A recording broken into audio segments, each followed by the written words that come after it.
Strap it on here. Okay, at 6 p.m. I'd like caucus session this evening. Ready to go? Yes. We have no items under old business or new business this evening, although we will have an executive session afterwards at the end of the meeting. Are there any other changes to the agenda as we have this evening? There is none. I'd like to call this October 1st council meeting to order. Will you please stand for the pledge?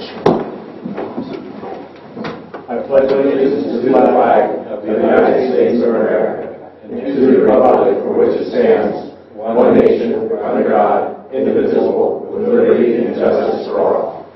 Thank you. And the clerk, please call the roll. Mr. Dragish? Yes. Mr. Kosar? Yes. Mr. Borbe? Yes. Mr. Rogers? Yes. Mr. Tisch? Here.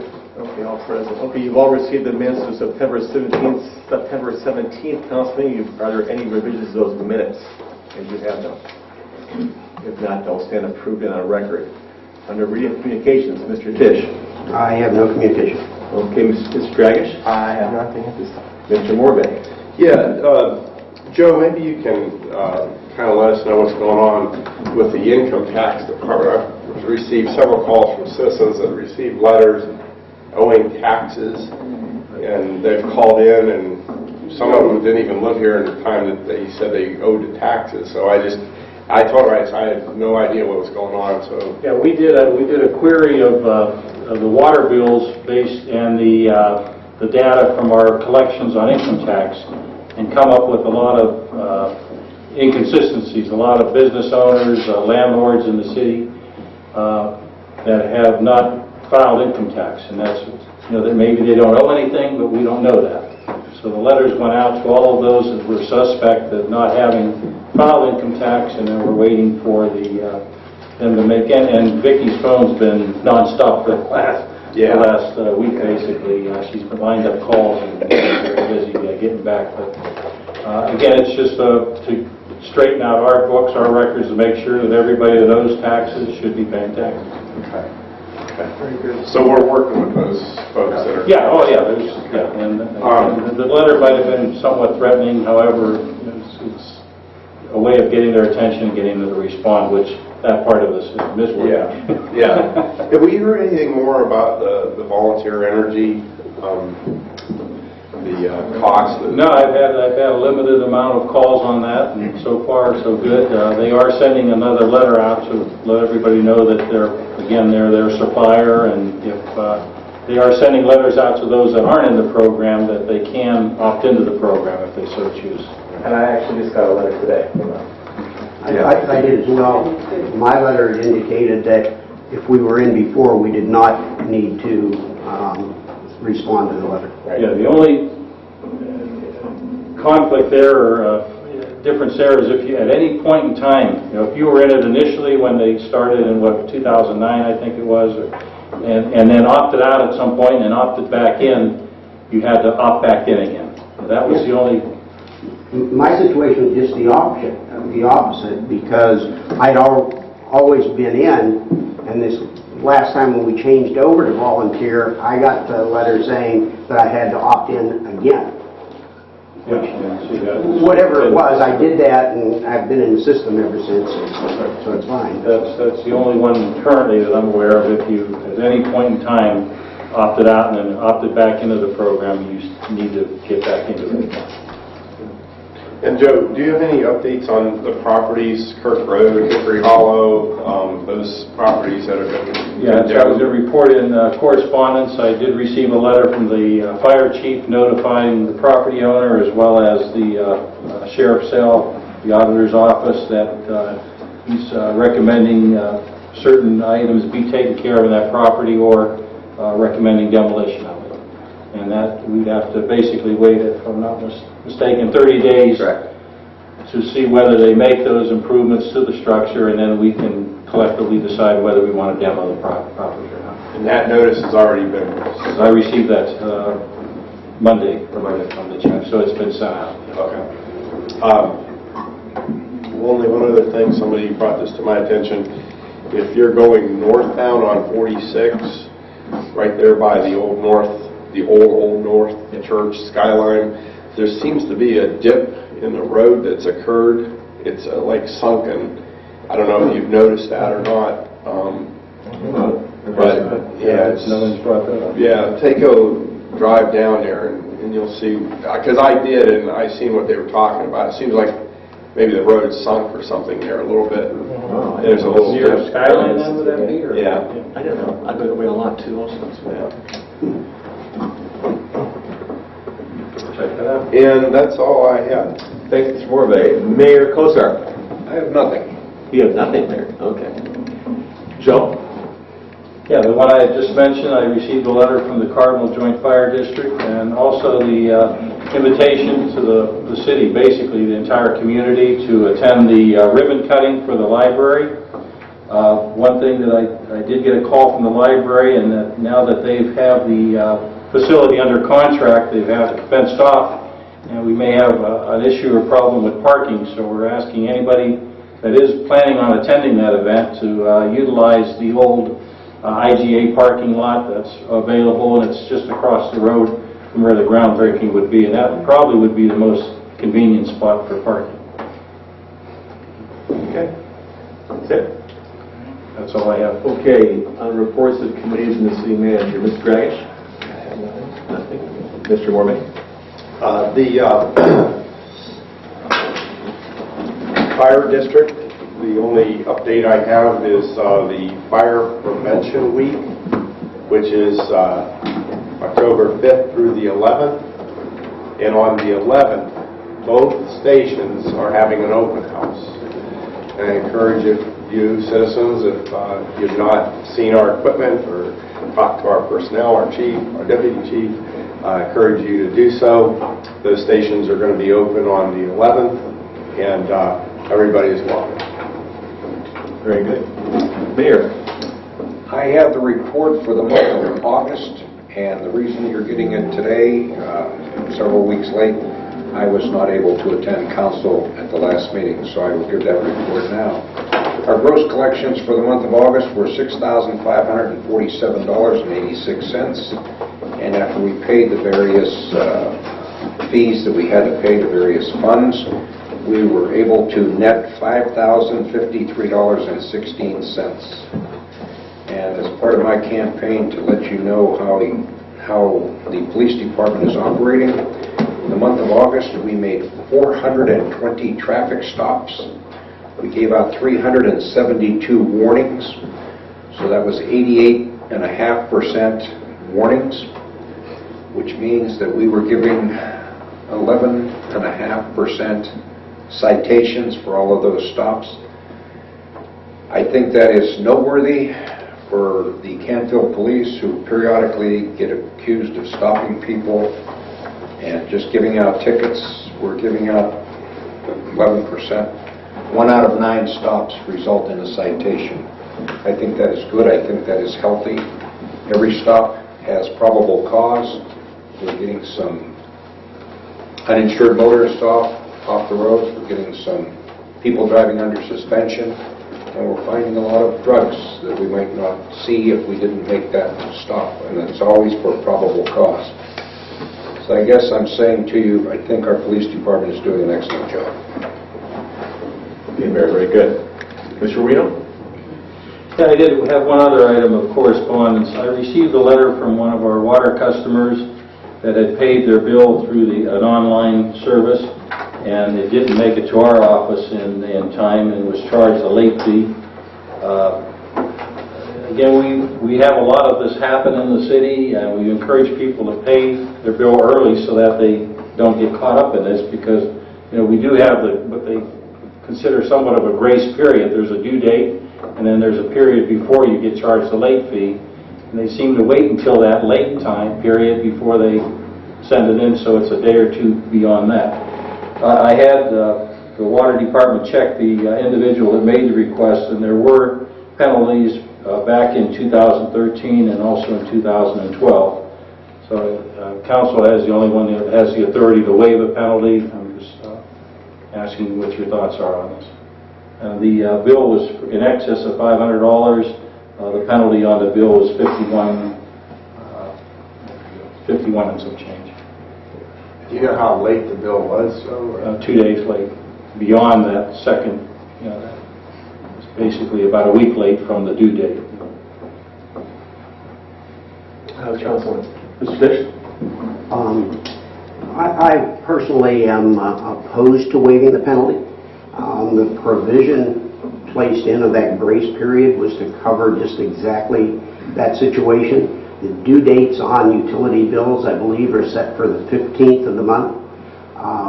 Penalties are not assessed until after the 20th. That gives them 5 days. And I guess my belief is if people think that they're not going to get penalized till the 20th and they're going to send it in on the 20th, then you're going to always have that. There was, in my view, an adequate provision made to accommodate those situations if people are really trying to get the bills paid on it in a timely fashion. Very good. Okay, and this is the case. It seems to be happening more and more as people are using an online service. They're waiting to use their service until the 20th, and then we don't receive the money until the 22nd or 23rd and assess penalties. And as a citizen, you have to recognize what kind of bill payment system you have, because some of them go electronic and they go that day. Some of them write a manual check and mail it. And so I agree with Chuck. I don't think it's our responsibility that to know what system they have and to get their billing on time. So and it creates a slippery slope. Good. I agree. I think if you're guilty of late payments, and by the word guilty might not be the right word to use, but if it happened to you in 2012 and it happened in 2013 and it just happened again in 2014, you got to take a long look and reappraise your bill paying system. I've had in my lifetime probably 2 occasions where I had to go to a credit card company where the payment didn't arrive for whatever the reason. And as soon as I said, check my record, see how many times I've missed, they'd take a peek and say, we're going to waive that penalty and that interest. So if it happens once or twice per lifetime, I think it's you examine that on an individual basis. If it's happening every year, we got a habit we got to break. Okay. Also, a reminder of the Good Morning Canfield event this coming Friday. Everybody is signed up and registered for that. The name tags will be available at the table as you register when you go there. So that's. Where's that at, Joe? At the Tippecanoe Country Club, Friday morning at 7:30. I'd like to propose the leaf pickup collection dates beginning on October 13th and ending on November 26th. And again, we had this discussion last year about extending it beyond Thanksgiving. I encourage you to let us end the program prior to that, because there's always people, just as we discussed with the water bill, that wait until that date and we make that last sweep and take care of that.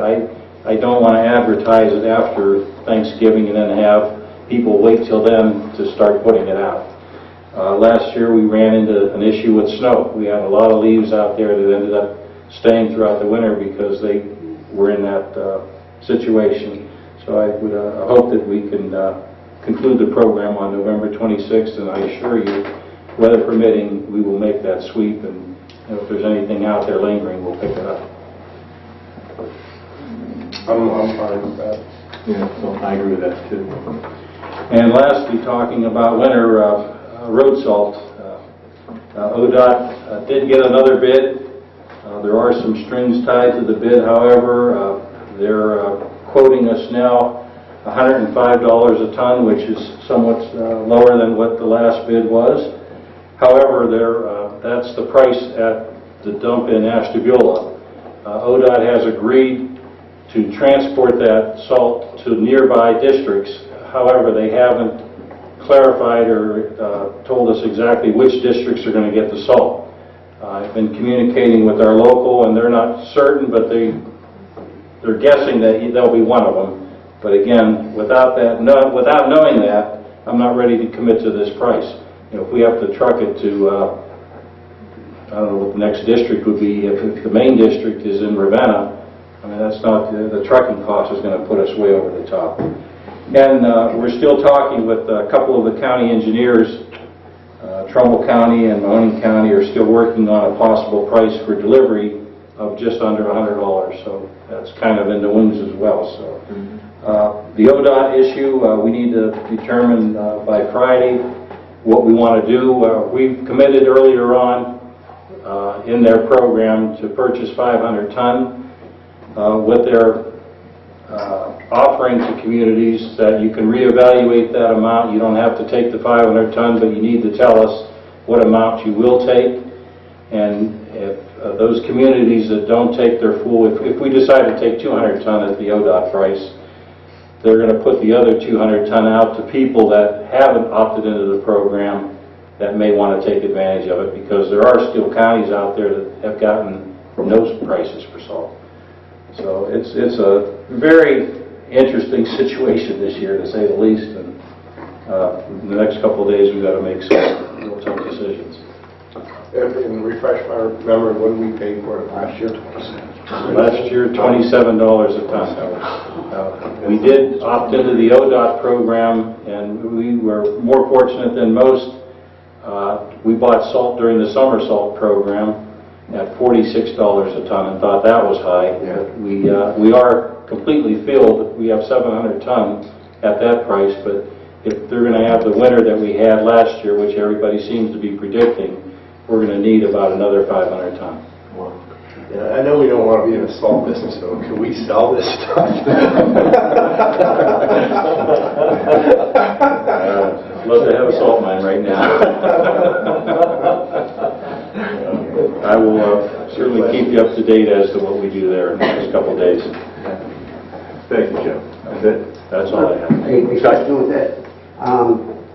Where are we budget-wise with regard to our salt allocation and that kind of thing? Yeah, we did budget enough money to purchase the additional tonnage at that price. However, we do sometimes move some of that money into personnel for overtime hours as well. So, okay. When you're saying we budgeted enough to purchase the salt, how many tons of salt can we afford within the budget? If we were to purchase the full 500, we're looking at about $27,000, I believe it is, and we have that covered in our current budget. Okay. However, it would leave us about, I think, 8,000 to 10,000 for additional hours of overtime, which may coincide with using that salt. Okay. So we might want to blend that something less than the 500 and make a commitment for 200 or 300 or something like that, and then have money for your... That's kind of the thought process I'm having, is to kind of throw the dice a little bit on this and have some in reserve at Redgate, but not go for the full 500. But, okay. Waiting to see if something materializes with the county engineers as well. I guess my main point is that we've got the budget covered and we're not looking at spending money that we don't have to do it. Exactly. Okay. All right, number 7, under recognition of persons desiring to speak before council, may I ask you to step forward to the podium and state your name and address clearly for the record. Keep your comments as brief as possible. I'll read your names off as you've come in this evening. Liz Rillinger, you're up. We're at the podium here. I have addressed you. I'm Elizabeth Rillinger, and I live in 395 North Broad Street in Canfield. Okay. My complaint to you... The podium's right over here. Yeah. Oh. Right, podium right there. Right, that podium right there. Oh. Thank you very much. But I would like you to go through these pictures for our chart. The damage. Okay. I have several concerns. My property is straight back to, from 46th Street back to where Harold Lehman just sold all the property. First of all, I would like, and nobody probably knows what's going to happen with that. The reason I'm so concerned is the new street that comes in by Deer, whatever the street name is, next to me, straight back. Our new neighborhood, in the beginning, everything was just sort of fine, and Mr. Marino knows the damage we had in the very beginning. and Mr. Teach too, because we came to council and complained about the runoff water. We have a lake, it's half filled with the neighbor's runoff. The contractor was oblivious to talk to. He seemed to have gotten away with everything. But anyways, in the meantime, the new neighbors have built the houses and came in, and all of a sudden this year, for some reason or another, they had a rumor that said that the city has decided to put a runoff, a sewer line through my property. And so everybody in the neighborhood is building up their property higher and invading mine. Some neighbors came in 15 feet. We had the police out several different times this year. He decided he's doing me a favor because he cleaned up our yard. I said, that's all trees and old apple trees. What do you want to clean up? We never had a plastic or anything in. When we had all the children at home and everything, nothing was ever damaged, or it was natural. Well, this year, one of the neighbors decided to, not only did he cut the trees down, but he cut our grape arbor down. He cut the grapes down wherever he wanted to see through. So I addressed the young man. I watched when he was cutting everything, and he says, "Oh, hello, how are you?" And I said, "I'm just fine. I'm a little disappointed in you. What are you doing?" And he didn't answer me, and he just left. So they put a little storage barn down, and he stayed within his limits. But he still cleaned 5 feet into the property, and he put all of the junk that was on that catch basin onto my property. Now I look like I'm the junk person, and they're all pretty neat. Well, my concern is I have a lot of water damage, and you can see both of my yards are so full of water when we have a rain that luckily our house was built in 1836 and it does not let the water come through. However, right now, the last rain we had, where the cement is in the basement and the north side, it's cracking the cement, so naturally the water is coming into the house eventually. So my concern is more than just having the neighbors invading, but I would like to have the council and the mayor and everybody address the situation. You were there with the city engineer, the county engineer actually, last couple of years ago, remember? And you looked over the basin where the water was supposed to come in. There's never any water in it, because it all runs into my yard. The homes are built this way, and the catch basin is this way. So how is it going to be? And in the first place, they put it right on 46. Well, the homes, there's what, 8 or 10 homes coming this way? Everything goes into our yard. We have a lake back there. Well, it's half the lake it was, because every year more and more debris comes in. So I'm asking for advice. What can I do, and what can you do for us? Well, Mrs. Raylan, there are a couple of things you've described are clearly civil matters. Yes. If a neighbor adjusts the grade of their property or modifies the grade of their property to the detriment of an adjoining neighbor, that's a civil matter, and that's something the city would not get involved in. Okay. Okay? So to the extent that that's happened, I think you need to pursue that, privately. The city can't get involved in that. Yeah. I'm trying to think. As to the city putting a drainage course through your property, I'm not aware of that. The only plan we had was extending sanitary sewer up North Broad when we do the improvement, but that wouldn't address stormwater. That would address the septic systems and that. And an individual that damages trees or brush on your property, removes that, or places items onto your property, that's a trespass. Yes. And again, we contacted the police about that. We did. I'm sure they've handled that accordingly. And again, you have a civil claim against those individuals, but that's nothing the city would get involved in. Yeah. Okay.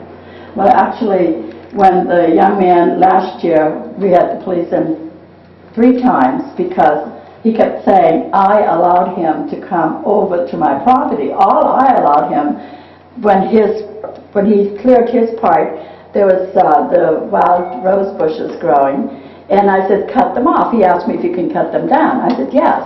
Well, when we walked back there, I just was floored, And he actually put a fire pit around. Now, we did take, the police did warn him that I have the right to sue them for the fact that they are way into my property. Yeah, sure. Well, the other fellow that has just done this year is, you know, the same thing. I will sue them if they don't cooperate with me Right. anymore. Okay. But the question is, since the water is that the city's responsibility that Well, flush again, me out? If the water is the result of the neighbors changing the grade of the land, that's not the city's issue. That's a private issue between you and the neighbor.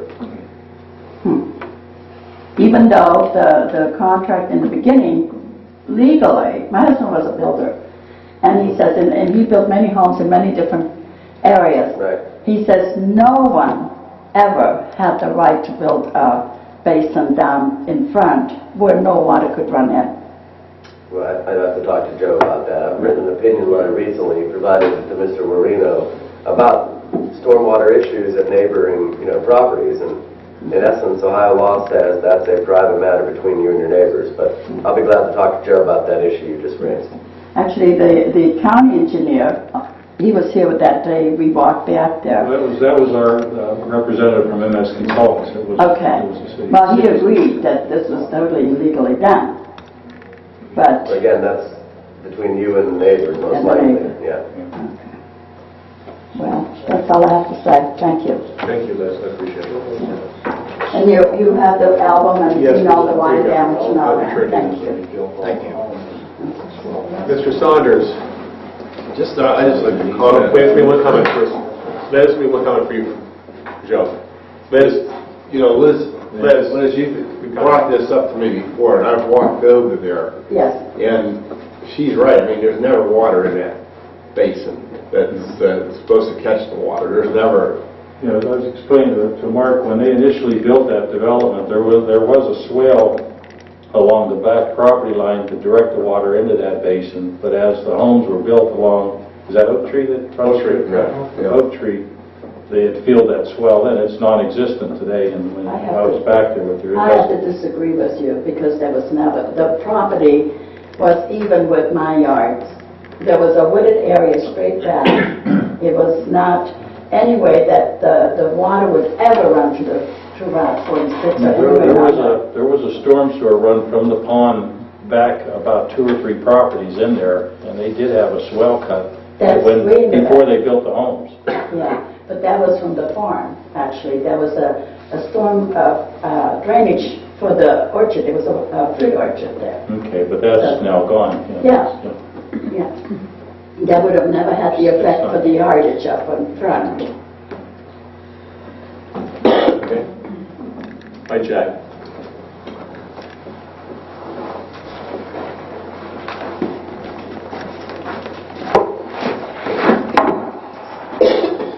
My name is Jack Saunders, live at 5138 Leffingwell Road, Canfield. And I'm here to talk to you about the banners. I brought this up before, City Council, several times, but this is the banner that I've proposed to be mounted on the city light poles throughout the city. And I talked to the engineer. I got the company that he bought the light poles from.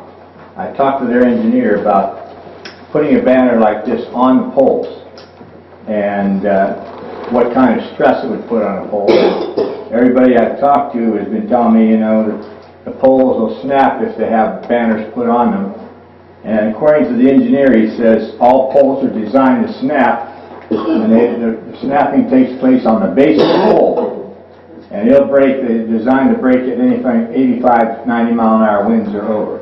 He says if a gust comes down like we've had it skip through Canfield here, the little tornadoes coming down, it will snap the pole. And I noticed Joe was showing me one that snapped for the city now. So I told him, I said, how can I eliminate 99% or all of the stress on the pole? So he suggested, originally I put a mounting here at the bottom and a mounting at the top. So we had 2 arms onto the pole. At that point, you would have a sail effect right here where interfering would be putting pressure on the pole. So he said if I turn around and take it out and put a dowel on the bottom to keep it flat, that the slightest little breeze would take the pressure right off the pole. He says if the wind gets up 40 mile an hour, it'll probably be hanging straight out like that. He said it won't affect the pole whatsoever. So what I did, I made up a letter. I'd like to read it to you. I passed it out to everyone here. The subject is City Light Pole Banner Request. I have non-profit organizations located in the city of Canfield Township wishing to use the city light pole banners must first request permission from the city of Canfield. The banners will only have the organization's name and logo and the patron's name only. Absolutely no advertising. There will be no banners placed around the green. East and west Main Street, north and south Broad Streets only. Here are some of the events that promote all the fine things that are happening in Canfield. Events such as Veterans Day, Memorial Day, 4th of July Parade and fireworks, First Night Canfield, the Canfield Library to be built shortly, lighting of the green, and high school events and fundraisers. These organizations putting on these events will greatly increase the support they now receive from our community and the surrounding areas. Respectfully yours. The reason I put that in there is the decision is not mine or anybody else. The city council can decide who can use it and who can't. And I think it's promoting the Canfield city and the township surrounding areas. And I think it should only be maybe organizations that are right here in Canfield, the city and the township. I'm not saying outsiders can come in and use the banners, but I think that it would greatly enforce it that we would make money a lot easier without having to come to big organizations to ask for big money. I know I started this several years ago, and I had 2 widow women in town that paid me $50 a piece for 2 banners. They wanted their name on the east side of town and the west side of town, and I had businesses said that's great, the price wasn't that high, and this is what I found. As a matter of fact, I had around $7,000 of ads in 6 afternoons. And I mean, that would take the pressure off of me having to try and get some company or organization, city or township or whoever, to give me thousands of dollars for first night. I think it's a major event. First night, from the very time we first started, that was 17 years ago, I said, I'll get the money for it, but I had to have 18 and under and free. Right now, we're the only first night in the United States and Canada that are giving people first night has no 18 and unders paying anything. So I think it's done a real good support. Matter of fact, Boston, Massachusetts, their director called up 2 years ago and said, "Are you still doing the 18 and under and free?" I said, "Yeah." And he said, "How can you afford to do it?" I told him, "No, we can't afford to do it. It's people in the city, the township, and surrounding areas that make it possible for us to do that." And I know we have people that we find out from people in town who can't afford to take their kids to our first night Canfield. We pass out badges free of charge. We give it to them. I want every kid to come. So I think what we're doing here is strictly trying to promote that we have a lot of exciting things happening in this town, in this township, and I'd like to have people know about it without waiting till the day before or a couple of days before. So I'd like you to consider that and let me know what you say. That's all I have. Here's a picture of Kent State, some of the pictures they have of their banners. They've got them all around the university. Youngstown State is using theirs on city poles, actually utility poles around town. So, you have any questions you'd like to ask me? Councilor. No, we've talked about this before, Jack, and obviously one of our concerns was, who's going to put banners up, what are they going to look like, and so forth. Are they going to look trashy looking, or are they going to enhance the city landscape? And we want to avoid it looking like a junkyard. And obviously that doesn't, but if we allow somebody else to hang a banner, it may. So if we were going to do something like this, I think you started to address it, it would have to be very, very, very, very specific and somehow, regulate it so that the graphics and signs and everything are absolutely fitting and conforming to what we want Canfield to look like. So I'd be glad to work with you on anything I can help you with. I mean, these here banners here are top grade. Got the best quality I could. The supports are such the same way. Right now, I have invested in this about $46, and being we only need half of the supports, probably knock it down another $15. But I think you're going to have to state when you're doing this that they're going to have to be made of a particular quality. I can give you the person's name, the company name. If we got this through, you can see what quality they have, and I'd be glad to work with you on things that you want to know about. And obviously, you know, I'm in Rotary with Jack, so in this First Night project that we put on, it's entirely free to the entire city or whoever wants to come, period. 18 and under, yeah. And so, you know, we're encouraging people to take part in our community, and all that's a great festivity. And just like everybody else's budget, Rotary budget has suffered too. So, and Jack and I have talked about this. This is a great fundraiser for First Night and other projects that go on in this city that people in the city and township benefit from. So in that regard, you know, it's a good idea. There's some things to be careful about here. We've all discussed that before, and so I think there's some, you know, discussion that needs to take place. But John, in your view, I mean, you mentioned material specifications, and we can handle that. Was it, or did you have any thoughts with regard to whether the city installs, whether the city takes them down, whether the city stores them, that kind of thing? Was that sort of your... That's what I'd like to discuss with you, yes. Okay. Whether it be ours or whoever's using it, because the supports would be ours. And again, that was one of my items. Who owns the banners? Who maintains them? You know, is there some control over when they start looking shabby? Does the city have the right to not put them up? Do we offend anybody? You know, those kinds of things. I think those details would need to be worked out. Well, just like with our flag program right now. The flag's a little bit faded, even if it's just one side. The flag comes down, and other one's put up. Right? Well, and Rotary's handling that as part of that program. I feel that way, same as you do about it. I don't want something up there looking raggedy. I mean, it's either going to look first class or not. Well, and then we need to be concerned about what entity is going to be sponsoring that program. ABC group or something like that. They may not maintain it as well as Rotary would, and those kinds of things. Well, I think that's what we have to talk about. The banners have to maybe go through our First Night, where we decide what banners, material, and how it's done. I mean, that's why I said the name would be on the bottom, like it says Jack and D. Saunders. It would say ABC Market. That's it. It's not an advertisement.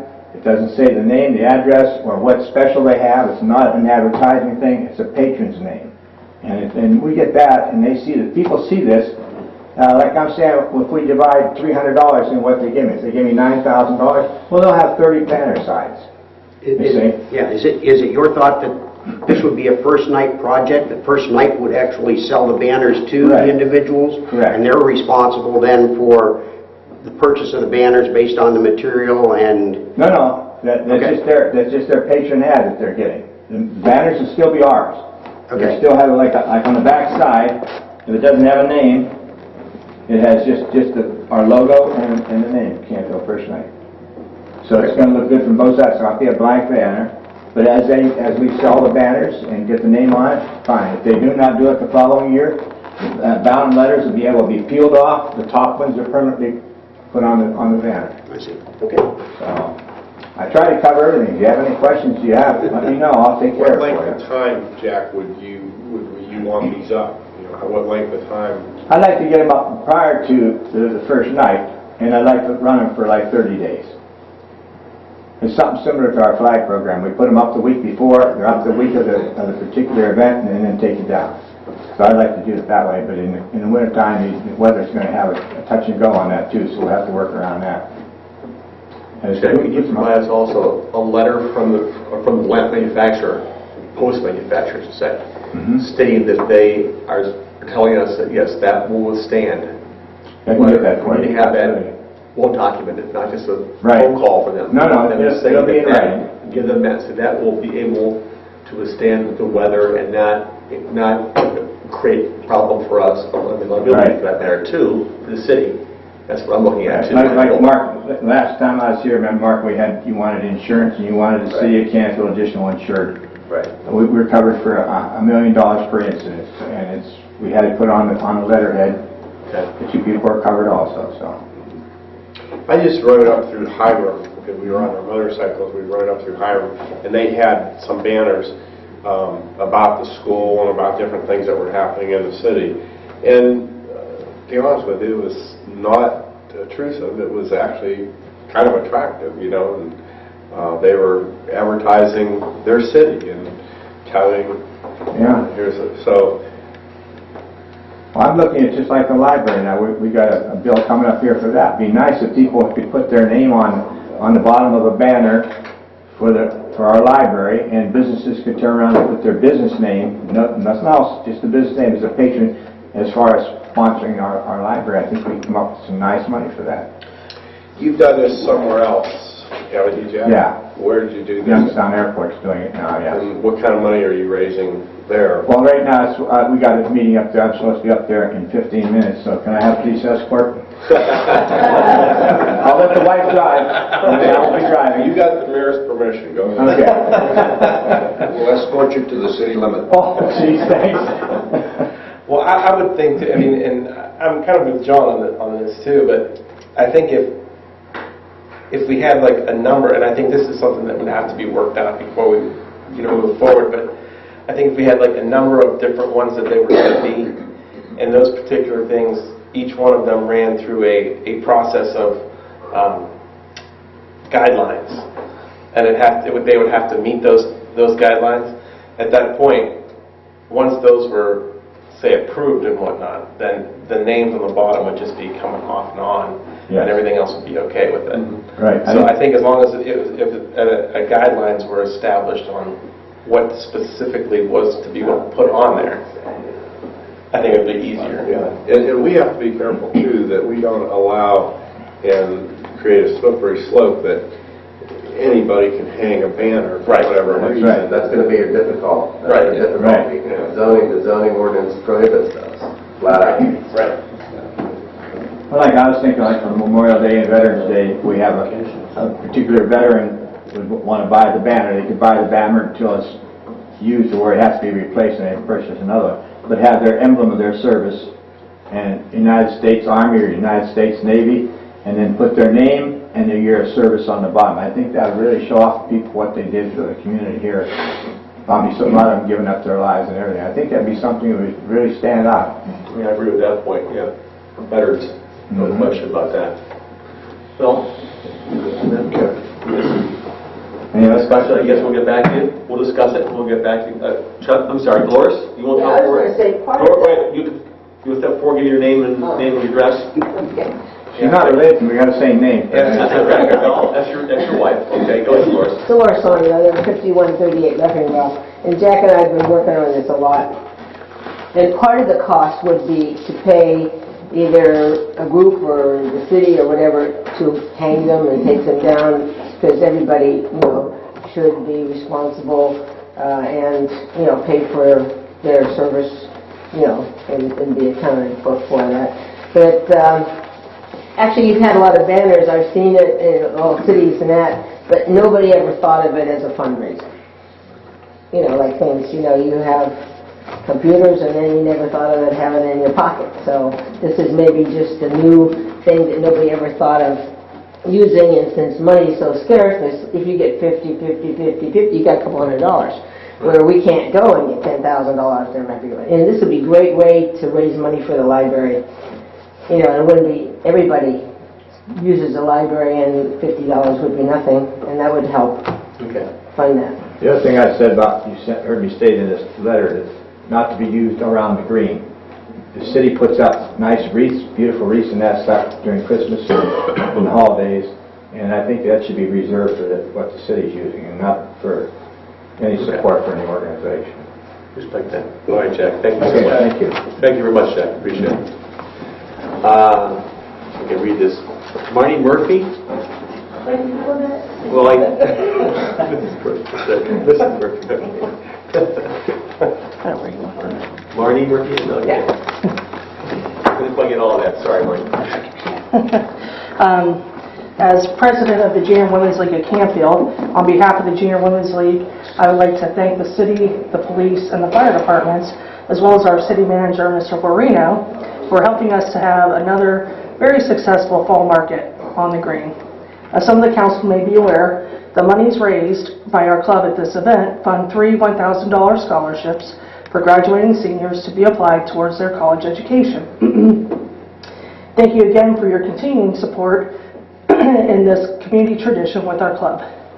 Additionally, the Junior Women's League of Canfield would like to present the city of Canfield with this print commemorating the creation of the first 4th of July celebration back in 1967. It was a result of the Junior Women's League's Public Affairs Department selecting this as its project for that year. The Junior Women's League did the planning of the event and contacted other Canfield organizations, urging them to become involved. 7,000 people attended this inaugural celebration, which consisted of a parade, contests, games, and other activities, including food stands operated by various Canfield organizations. That evening, there was a street dance followed by a spectacular fireworks display. Thus was the tradition of Canfield's annual 4th of July celebration begun. On behalf of Junior Women's League, I'd like to present this to the city, and especially a 4th of July cake. Thank you, Marty. Thank you.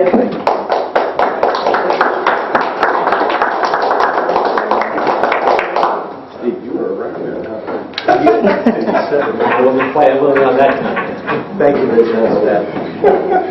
Last but not least, Mr. McKee.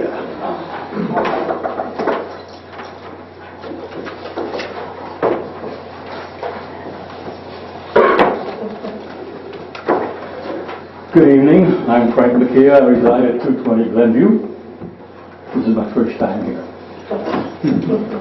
As you may recall, at the last meeting, I spoke about 2 charter amendments and how they came to be on the ballot. This administration illegally opposed them. I thought this was wrong and hired a law firm. I'm going to stop you right there. Unfortunately, I'm not going to let you characterize our position as illegal, Mr. McKee. It simply was not illegal. It was our determination that they did not belong on the ballot because it would have created an inconsistency. The fact that upon further review and additional case law and some discussion, we decided to submit them to the ballot does not mean, and you should not imply, the city acted illegally, period.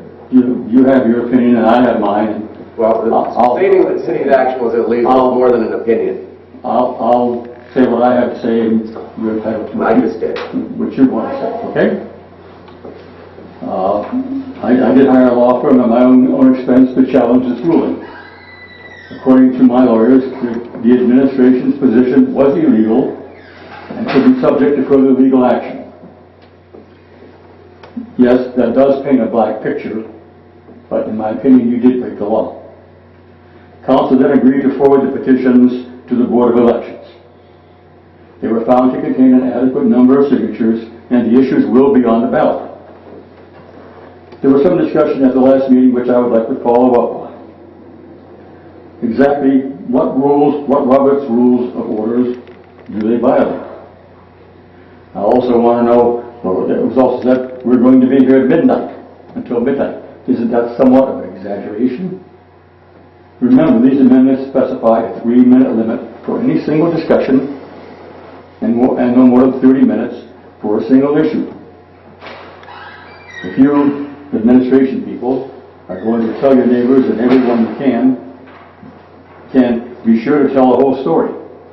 That is, for example, I am part of the administration that, in my opinion, illegally opposed these amendments and were forced to put them on the ballot. In spite of the fact that we did something unethical, I want you to vote against them.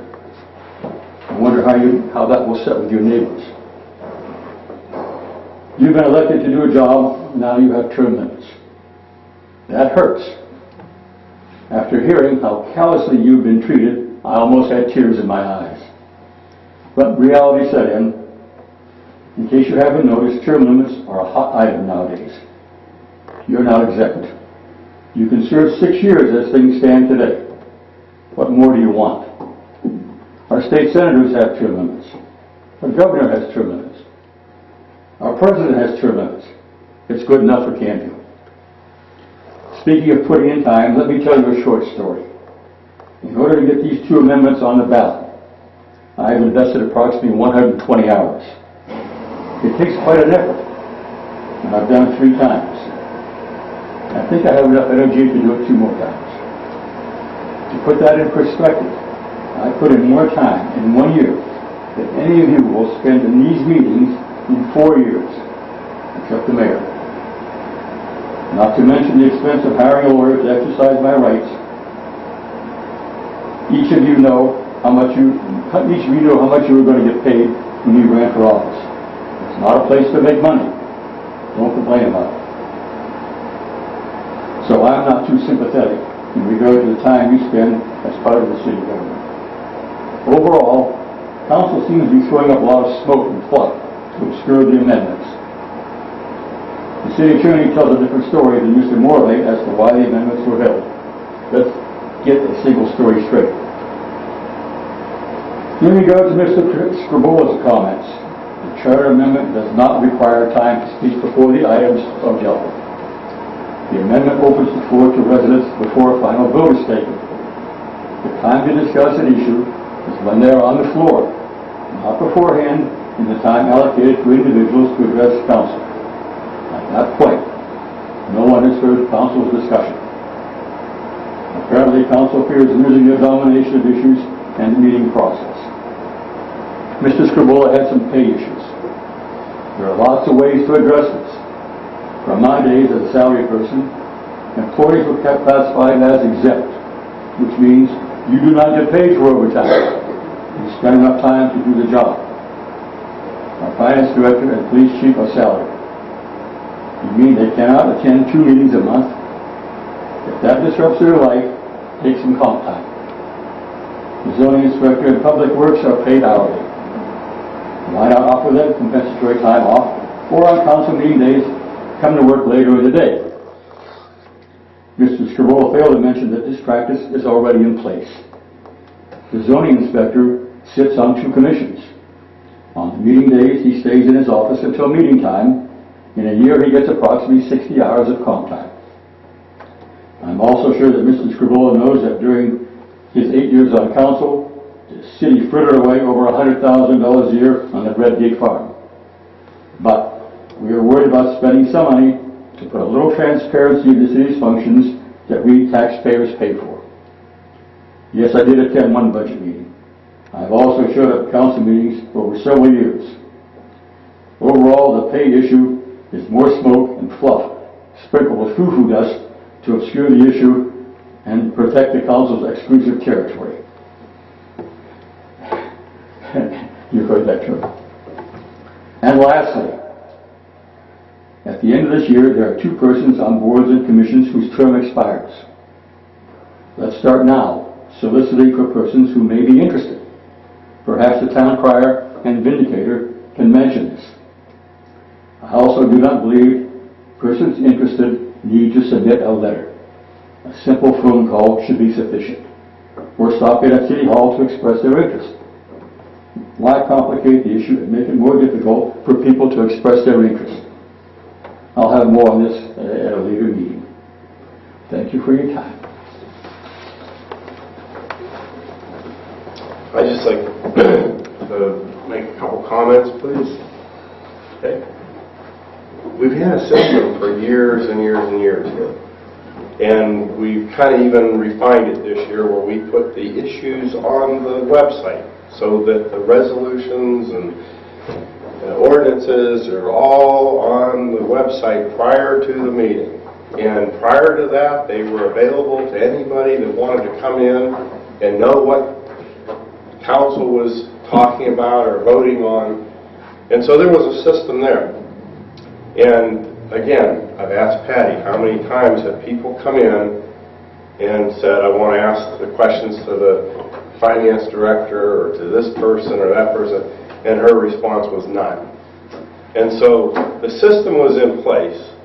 Nobody had issues before with council who they elected to do their job, to run the city, who they've hired to do this. And by the way, Frank, there is no pay, it's just what we get paid, $100 or whatever it is a meeting. And that's the difference between term limits and not term limits. We don't get paid. I don't think you get that. We're not up here robbing the city or for our gain. We're here taking care of what we love. And I'll be just honest with you, Frank, I am just like sick and tired of you. I mean, I like you as a person, but I am sick and tired. Like my children, I love them to death. Unconditional love. I take a bullet for them. But sometimes I don't like them. And I don't have to. And so what I think you're doing to the city is detrimental, and I'll speak to that to whoever wants to listen to me. I do need an executive session, as I indicated earlier. Well, okay, we're doing that. Under item 8, there is no old business. Under number 9, there is no new business. Councilman's comments. Mr. Tisch. I'm going to make no comments this evening. Okay, Mr. Tisch. Mr. Dragish. Yeah. Folks, Friday, the library is kicking off the groundbreaking ceremony, and the more support we have out there and show support for this library, I think this is going to be a gem for the city of Canfield. It provides meeting rooms and places where people can meet, and it brings the city together, the green space that's being created. And so at 11:30, the groundbreaking takes place on Friday. I hope that everyone can attend there. The library, the community has said that they would support this library in tune of around $500,000, $500,000. So the library is trying to raise this money through the community to help support this gem that we're going to have here. And so there's rooms that could be named. There's hallways, and Rotary is considering sponsoring the children's literacy room. And there's other facilities inside the building which can be, if you want your name in the building and so forth. So I encourage you, if you know somebody in business or perhaps want to make a donation to this cause, that we do so also. They need our support. They need our help. So, Excellent. Thank you, Mr. Borbeck. Mayor? It is my observation that we had, this is the first time for me, no old business, no new business, and it's taken us longer to do that than when we had business. I personally like no old business, no new business. I can walk into this meeting knowing I don't have to make any decisions, and I really am comfortable with that. That's all I have. Just take it to the stage. Hi, I'm William Lake. I just have a couple of questions. I'm Helen Major, I live at 51 Sleepy Hollow Drive, and I'm not here to make any complaints this time. I just have some questions, and it's probably stupid on my part, but I got a letter from the tax department, as did a couple of my neighbors, and we all have people that do our taxes for us. And my tax man who does my taxes, and I think my neighbors told me theirs told them the same thing, that if you have no earned income, you don't have to file a tax. So we got a letter from the tax person giving us so many days to get our taxes done. I mean, we're all retired. I'm 80, my husband's 86, and the other ladies are 95. And when you give your taxes to someone to do, you're expecting that you're going to get it done right. So when you're retired with no earned income, do you still have to file a tax? Well, I think that's a question for the income tax administrator. You called her? No, I got a letter from her, but some people have told me that the letter was a threatening letter. I thought, well, we don't need to be threatened, like if you don't respond by certain date and whatever. But we had discussed this earlier when we started the meeting, and I did bring that up because the citizens had called me and said that they received these letters. I had asked Joe about it, and we're just trying to clean up some old business on old books. And so apologize for the... We all want to do the right thing. Yeah. And when you're paying Yeah. somebody to do your taxes, you're assuming when they do them, you've gotten everything done. And I've called the tax man, well, I don't know, because you didn't earn anything, we don't need to do a tax thing. So that's Why what don't you call Vicki Shook, the tax Okay. man, give her a And call. she knows the answer? Yeah, she'll be able to help you. Give her a call in the morning. Okay, thank you. And if you don't get any resolve there, go down and see Joe in his office. Okay, thank you. If I may just add, Uh-huh. I got one of those letters Did you get one too? because I had no earned income. I had no earned income that would be taxable under the personal income tax. And the request was for 2 sheets from my federal return. I do have to file. No, I was asked to file returns for 3 years. But at the end of the day, that's what it may be, just a copy of the page. If I just might finish my story, because I was a little bit embarrassed. Well, being on the inside, so to speak, I went in before I got a letter, but I said, here's my 3 tax returns. Make copies of any sheets that you want. And that letter in general is not saying you owe money or we owe you money. It's we do not have a copy of some part of your federal return, which will then, well, we got a CPA sitting back there. He's probably going to say disregard everything the mayor said. My point is, I was in for tax returns and I said, make copies of anything you want because I don't want to be in violation of law. I didn't receive a letter, but I saw that letters were going out. Well, it doesn't It's seem a request. Right, go ahead. I believe it's a request for information. Okay. And if you go in with your tax returns and say, But I think when you're like 95 years old, you have no job. I mean, you're not earning any income. I'm 80 and I'm not working. My husband's 86, and we figure, you know, when your tax says you haven't earned anything, so it seems to me that there has to be some trust someplace. If you earn something and you get a W-2 or whatever, you know you have to file something. But it just seems like a redundancy, sort of passing out papers for no good reason. We move this meeting along on that too, so I encourage you to talk to I will. Vicky and or turn around and speak with Andy too also after the meeting, okay? Okay, thank you. With that said, we are going to... Mr. Chairman, I'd like to make a motion. We're going to have Mr. Tisch make a motion. Oh, okay. Okay, Mr. Tisch, thank you. I'd like to move that we go into executive session for a personnel matter and imminent litigation, and there will be no action to follow. Would the clerk please call roll on that? We need a second. Dragish? Second it. I'm sorry, I second it. Okay. All right, Mr. Dragish? Yes. Mr. Kosar? yes. Mr. Morvay? Yes. Mr. Rogers? Yes. Mr. Tisch? Yes. Thank you. All right, council will move to executive session, and we will not reconvene to open session, so this council meeting will be concluded at the end of our executive session. Thank you.